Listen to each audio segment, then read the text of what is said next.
Fil-programm tal-lum se nitkellmu dwar Sir Themistokle Zammit, magħruf aħjar bħala Themi Zammit. Bniedem li ddistingwa lilu nnifsu foqsma differenti, fosthom il-mediċina, l-arkeoloġija, ir-riċerka storika u l-letteratura. Sir Themi Zammit twieled fil-Belt Valletta fit-30 ta' Settembru 1864. Studja fil-Liċeo u fl-Università ta' Malta, fejn ġab il-baċċellerat fil-farmaċija u d-dottorat fil-mediċina. Wara li kompla l-istudji tiegħu f'Pariġi u fl-Ingilterra, Zammit inħatar analista tal-Gvern fid-Dipartiment tas-Saħħa fis-sena 1890. Fost l-oħrajn, Zammit kien eżaminatur, kien jgħallem lill-uffiċjali navali u fl-1920 huwa nħatar rettur tal-Università ta' Malta. Fl-1898 iżżewweġ lil Aloysia Barbaro dei Marchesi di San Giorgio u kellhom żewġ tuliet, Charles u Sofia. Tul ħajtu ingħata bosta onuri u dekorazzjonijiet. Fis-sena 1930 Zammit ġie maħtur Knight Bachelor mir-Re George V bit-titlu ta' Sir. Zammit miet nhar it-2 ta' Novembru 1935 fil-Villa Oxonia ta' Ġbiex. Wieħed mill-oqsma ewlenin li ħadem fihom Zammit kien fil-qasam tal-mediċina. Zammit kien strumentali fit-twaqqif tal-pasturizzazzjoni tal-ħalib f'Malta. Naraw għaliex. Għal madwar 50 sena, nibdew minn nofs is-seklu 19 sa l-bidu tas-seklu 20, insibu li fil-Mediterran iżjed minn kollox, bosta nies kienu qegħdin isiru ħafna iżjed konxi minn mart relatat mad-deni. Il-problema kienet illi dawn in-nies anke fuq livell xjentifiku, ġifieri anke riċerkaturi, ma kienux qegħdin jifhmu b'mod ċar x'qiegħed jiġri. Dan huwa wkoll l-istess żmien fejn nibdew naraw l-istudju tal-mikrobioloġija fejn l-xjenzati nnifishom kienu qegħdin jippruvaw jifhmu x'inhuma dan il-mart u x'qiegħed iwassal għal dan il-mart. Ġifieri hawnhekk qegħdin nitkellmu fuq il-bakterja. Fil-fatt l-iżvilupp tad-denir u r-riċerka fuq id-denir qed tasseħħ fl-istess żmien. Allura nistgħu ngħidu li fil-ħin opportun, fi żmien opportun u fil-post opportun, Themi Zammit kien parti minn grupp ta' riċerkaturi imqabdin mill-Gvern ċentrali kolonjali Ingliż ta' dak iż-żmien biex jippruvaw jifhmu il-għala, speċjalment fil-Mediterran, għandek dawn il-bastimenti il qegħdin jitilqu minn ġewwa l-portijiet ħafna minnhom fil-Kas ta' Malta għandek il-flotta navali Ingliża li qiegħda stazzjonata hawnhekk. Illi daw kif joħorġu jsibu li wara ftit jiem għandhom bosta baħrin li qegħdin jimirdu bid-deni. Din hija kienet xi ħaġa li kienet perplessa ħafna, kienet qiegħda fuq il-mħuħ ta' ħafna xjenzati, manka tan-nies b'mod ġenerali. Dan jinbidel b'mod totali nistgħu ngħidu f'żewġ fażijiet partikolari. L-ewwel fażi hija attribwita għax-xjenza David Bruce. Fil-verità isib x'kien dan il-mikrobu. U minn hemmhekk mbagħad tibda nistgħu ngħidu dak il-vjaġġ biex nippruvaw nifhmu kif dan il-mikrobu qed jiġi trażmess għall-bniedem. U din kienet mistoqsija kbira ħafna u kien hawnhekk li Themi Zammit appuntu jibrilla fis-sens illi minkejja li kien l-uniku persuna fi grupp ta' kummissjoni li kienet imqabbdel mill-istess Gvern Ingliż. F'din il-kummissjoni naraw li kellek jew Ingliżi involuti fiha, xjenzati Ingliżi, jew saħansitra għandek xjenzati li kienu jaħdmu jew mal-flotta navali jew inkella mal-armi Ingliżi. Ġifieri tista' tgħid li Themi Zammit kien dak li kien barra minn daw is-sistemi kollha. Minkejja dan kollu kien appuntu Themi Zammit illi fil-verità sab minkejja anka il-fatt li kellu ħafna oppożizzjoni f'dar rigward. Kien Themi Zammit li sab li din it-trasmissjoni qiegħda sseħħ permezz tax-xorb ta' ħalib li mhuwiex molli. Nistgħu ngħidu li kien ħorox fil-verità illi sab kif jekk wieħed jgħalli il-ħalib għat-temperatura ta' 68 grad Celsius kien ħajoqtol il-bakterja allura tajjeb li l-ħalib ikun jista' jinxtorob mill-bniedem, imma fil-verità minkejja ħafna oppożizzjoni.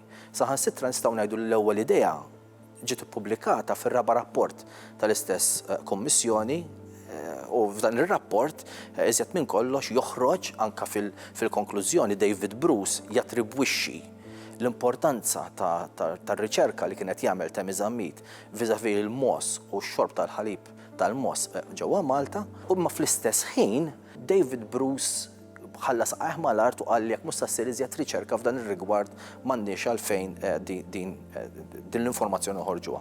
Kien appuntu dan qed nitkellmu hawnhekk Awwissu tal-1905 fi frar tal-1906 joħroġ it-tieni rapport fejn issa ta' Miżammit f'dan ir-rapport jippubblika għall-ewwel darba informazzjoni konkreta illi tindika illi l-ħalib tal-Moza u ma saħansitra anke qeddem tal-Moza kienu iż-żewġ mezzi ta' kif il-bniedem seta' jittieħed minn din tip ta' bakterja, din il-marda illi ħafna drabi wkoll kienu saħansitra twassal biex ikun hemm ukoll każijiet ta' imwiet.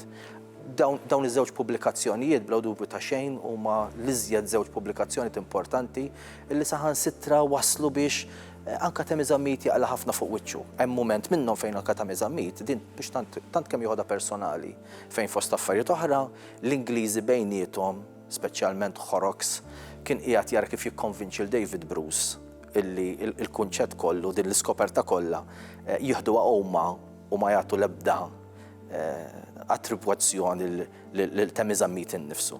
Imma iżjed minn hekk li jiġri wkoll u li f'dan il-proċess kollu saħansitra jibdew waħlu f'ta' Miżammit illi kien qiegħed ifixkel din ir-riċerka kollha. David Bruce kien kif diġà tennejt kien raġel b'saqajh mal-art. Fil-fatt hemm mument minnhom fejn Horrocks qiegħed jagħmel ukoll riċerka fuq l-urina tal-istess mos u David Bruce jgħidlu jieqaf taħli xi żjed ħin hemmhekk m'għandekx għalfejn tmur hemm ta' Miżammit diġà tagħna indikazzjoni ċara fejn irridu ninvestu l-enerġija tagħna.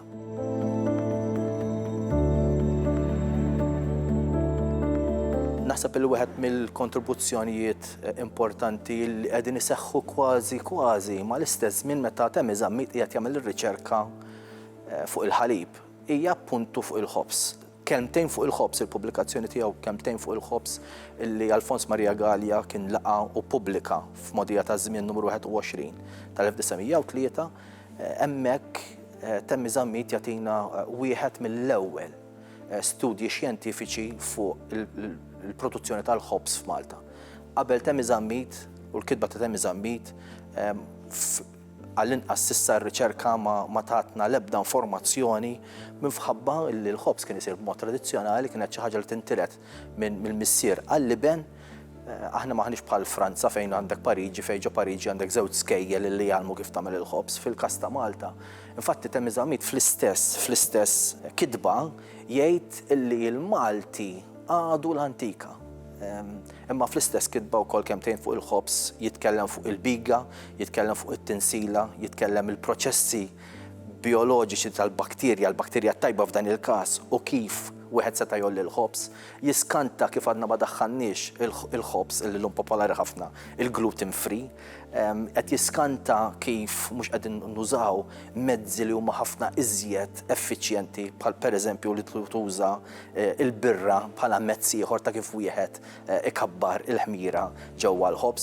Dawn huma kollha elementi illi ta' Miżammit jixħed dawn il-vera interessanti fuqhom, imma saħansitra wkoll jurina l-element tradizzjonali, l-element li baqa' magħna tajjeb li ngħidu li kien biss fit-tletinijiet tas-seklu 20 illi ndaħlu għall-ewwel darba temperaturi ġewwa l-forn. Qabel dan ta' Miżammit jispjegana jgħid jew kien jitfa' il-furnar jew kien jitfa' ftit qiegħ f'ħalq il-forn u jara kif jinbidel il-kulur tiegħu, jekk jiswiet jiġifieri il-forn jaħraq ħafna, jekk il-tqiq isir debi hemmhekk ta' Miżammit jgħid li l-furnar kien jinduna li issa t-temperaturi hija tajba, jew inkella kien kif jgħidha hu jiftaħ il-biba tal-forn u jħoss il-fewġa mal-warda ta' wiċċu.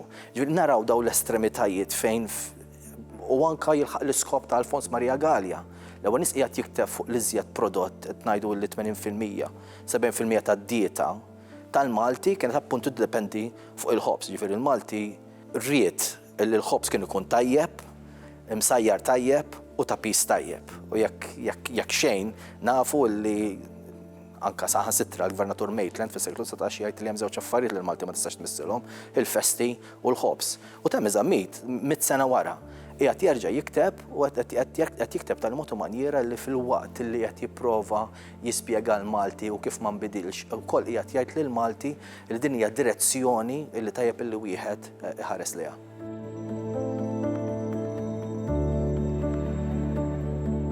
Temi Żammit huwa magħruf ukoll fil-qasam tal-arkeoloġija.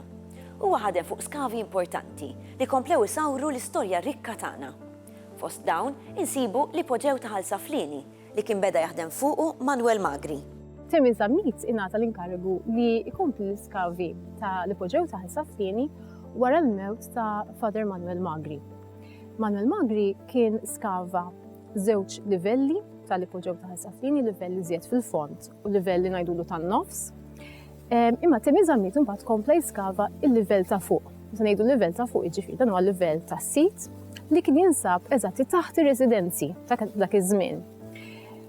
Li għamel interessanti Temi Żammit il-mod kif skavaħ is-sit kien differenti għax kellu tim ta' nies b'diversi backgrounds, jiġifieri kellu akkademiċi Ingliżi qed jgħinuh, anke jgħinuh fl-interpretazzjoni ta' sejbiet, kellu anki studenti tal-mediċina li kienu qegħdin jgħinuh u użhom biex jidentifika l-għadam differenti li kienet isib, pereżempju. Allura kellu tim multidisciplinarju li bih u kienet jiskava s-sit b'iżjed reqqa li seta' għal dak iż-żmien. Once li spiċċa l-iskavi tal-ipoġew, is-sit infetaħ għall-pubbliku u fil-fatt Temi Żammit ippubblika għax kien jemmen ħafna l-informazzjoni li toħroġ fil-pubbliku, ippubblika riżultati fl-1910 u mbagħad ippubblika xi deskrizzjonijiet oħra tas-sit fl-1925 u 10 snin wara fil-35.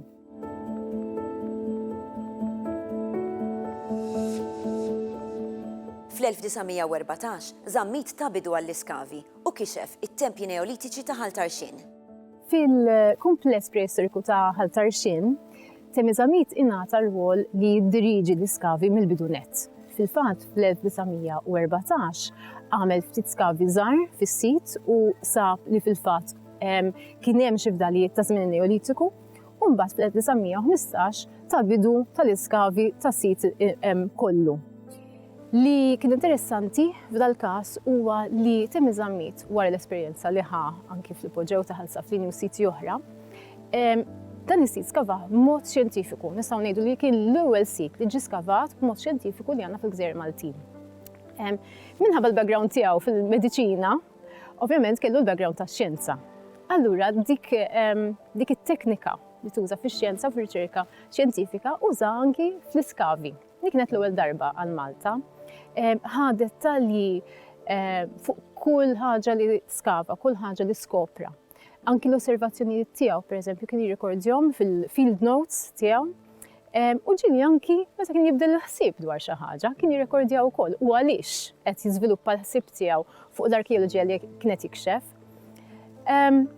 Il-pubblikazzjonijiet ma waqfux minnaħa ta' Temi Żammit, ir-riżultati kollha pubblikhom anki waqt l-iskaf, ġifieri kien għandu ma lestix l-iskaf u pubblika f'ġurnal Arkeoloġija fl-1916, ġifieri sena wara li beda l-iskavi, fl-1917 ukoll u mbagħad il-riżultati finali ħarġhom fl-1920.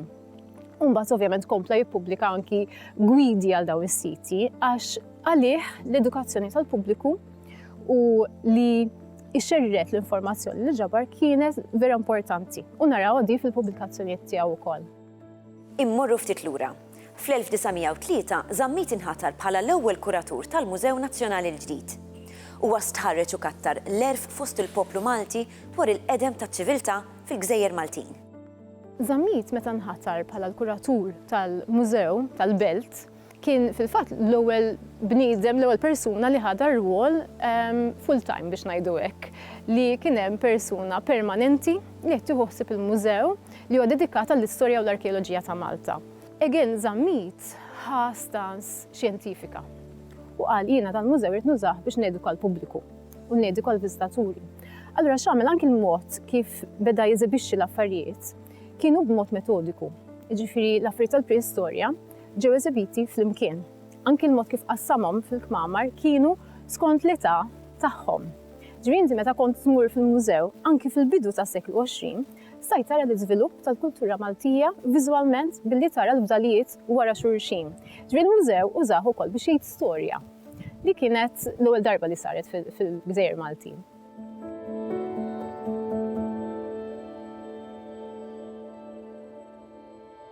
kif qegħdin naraw u nisimgħu, Żammit kien jikteb b'mod prolifiku. Huwa kiteb ukoll fil-qasam ta' riċerka storika. Tem Żammit, apparti mill-interessi vari li kellu fil-mediċina, eccetera, kien ukoll storiku fis-sens li kiteb pubblika materjal ta' ċertu importanza ukoll fejn tidħol l-istorja ta' pajjiżna. Naturalment, il-ktieb li l-iktar f'dal kuntest ta' storja ta' Malta li jibqa' nfakkar għalih Tem Żammit huwa appuntu il-ktieb tiegħu dwar l-istorja ta' Malta b'mod ġenerali. Dan il-ktieb ħareġ kemm bil-Malti u kemm bl-Ingliż, kien wieħed mill-kodba tal-bidu ta' storja ġenerali, ġifieri qed nitkellmu jkopri mill-perjodu tal-preistorja sal-perjodu Ingliż li kien bil-Malti. Jiġifieri dan huwa fost l-ewlenin kodba ta' storja miktub għal poplu għax anki bil-Malti illi kien jeżisti f'Malta fi żmien fl-ewwel snin tas-seklu 20. Żammit jirriċerka wkoll żewġ tirħula, Taslima u San Ġiljan, u joħroġ studju dwarhom. Żammit ukoll ippubblika ktieb dwar żewġ lokalitajiet f'Malta, appuntu, u jkoprihom fi ktieb wieħed. Jiġifieri l-istorja ta' Taslima u San Ġiljan. Issa dana huwa interessanti il għaliex dana ħareġ fl-1930 u huwa wieħed mill-kodba tal-bidu illum huwa pjuttost popolari, illum għandna l-konsilli lokali, eċċetera, għandek anke riċerkaturi individwali, illum prattikament kull belt u raħal f'Malta għandha mill-inqas ktieb wieħed tal-istorja tagħha. Fl-1930 da ma kienx il-każ.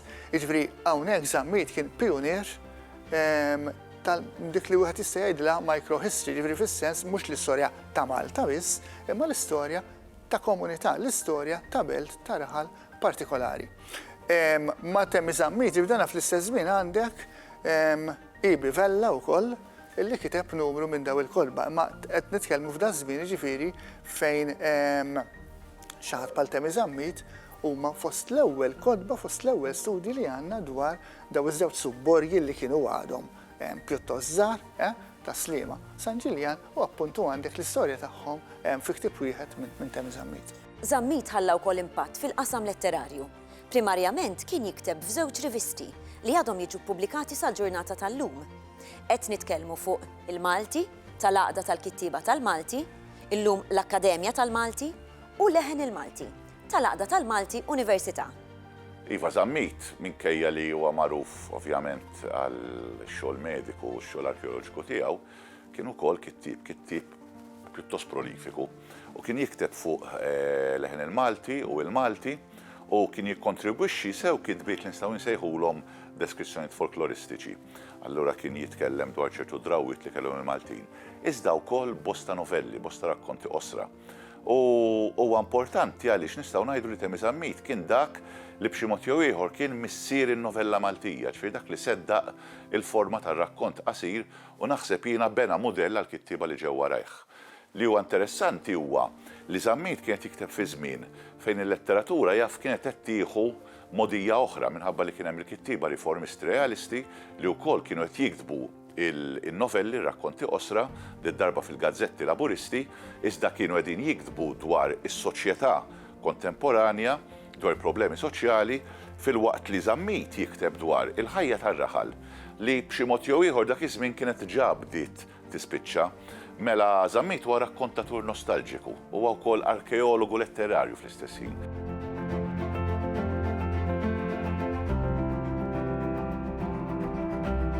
Il-novelli ta' Tem Żammit huwa miġbura fil-ġabra Nies bla Sabar u stejjer oħra. Hawnhekk għandek in-novelli tipiċi tiegħu, novelli osra ħafna iżda novelli qawwija anke teknikament fejn l-istorja tipikament bħal rakkont qasir tradizzjonali iddur madwar element wieħed u dal-element jagħti mbagħad il-mod biex ir-rakkont jieħu l-iżvolta sorprendenti u tingħalaq b'hekk l-istorja. Il-kitbiet ta' Żammit jitkellmu dwar il-ħajja raħlija essenzjalment. Ħajja raħlija fejn hemm klassi waħda biss jew inkella ġlieda bejn klassijiet ma sseħħx bħalma sseħħ fin-novelli tar-realisti u tar-riformisti li jitkellmu dwar il-konflitt soċjali li qed iseħħ fil-belt skont kif qed tiżviluppa d-dinja dak iż-żmien. Hawnhekk għandek raħal bħalli kieku awtonomu, raħal li qed inbiet mill-belt, il-belt ma tindaħalx fih, u kull problema żgħira li jkun hemm tissolva dejjem b'mod bonarju, b'mod tajjeb, bil-happy ever after bħalli kieku. U allura għandek dil-armonija li qatt ma tinkiser. U dik hija l-funzjoni li għandu Temmy Zammit li jaħdem biha fir-rakkonti tiegħu. Ir-rakkont ta' dan nies li huma sempliċi, mhux bil-forsi ignoranti iżda sempliċi, u ta' dan nies li jaħdmu fil-ħajja tagħhom jinteraġixxu fis-soċjetà skont erf antik, l-erf tradizzjonali, l-erf rurali. Wieħed jista' mbagħad jipprova jqabbel kittieb bħal Temmy Zammit u anke kittieb oħra bħal Aquilina, Aquilina jew inkella Sajdon mal-kittieba l-oħrajn li kienu kontrihom fil-viżjoni tal-ħajja tagħhom. Li qed jagħmel żgur Zammit huwa li bħalli kieku qed jiġri biex jiġbor dak li baqa' minn dinja li qiegħda rapidament tejb minħabba l-progressi tad-dinja u minħabba li dak iż-żmien kien verament żmien ta' konflitt soċjali li kien evidenti għall-aħħar. Bħalli kieku qed ngħidu li Zammit huwa missier in-novella Maltija fis-sens ta' forma, iżda mbagħad huwa d-difensur tal-aħħar idea idillika ta' Malta rurali u innoċenti. Se naqraw silta minn leħen il-Malti. Mananni. Ħerġin wara l-Quddisa tal-10 mill-Knisja tal-Bambina. Tliġ bejbiet waqfu jitħattu fil-bib. Tan-nofs kienet tfajla rqiqa ħafifa imqaċta, għajnejha suwed jibru mad-daħqa ħelwa ta' fomma. Il-bisa kien irżin bla ebda ħima, jidher li kienet tħobb tilbes dak li jxirqilha bla ma taħseb li tkun qar mill-oħrajn. Fil-kantuniera tan-niżla, xi ġuventur kienu qishom miġbura biex jitaxqu bin-nisa sbieħ ħerġin mill-Knisja. F'dawn l-4 snin li domt barra, qal wieħed minnhom, Sir Donni ma narafx aktar in-nies. Dik iġbejba tan-nofs tiġbaħ lil Mananni, bint Kaptan Venanz. Kollha kemm hi, qabeż sieħbu. Ma kienitx iżżewġet ma' Dedu bin Kalanċ il-Gadraj, niftakar li kienu dejjem flimkien. Ekku, imma dak iż-żwieġ ma seħħx. Kellu l-ħila jitlaqa wara li nedija mal-isla kollha. Mhux minnu naqas, telqitu. U dan l-għala, Dedu tifel sewwa u flus għandu kemm trid. X'ġara? Ara fi ftit kliem x'ġara sewwa. Dedu wasal żmien li semmila żwieġ u hi donna ma tatux widen. Fl-aħħar kitbilha li jrid kelma soda għax irida b'martu.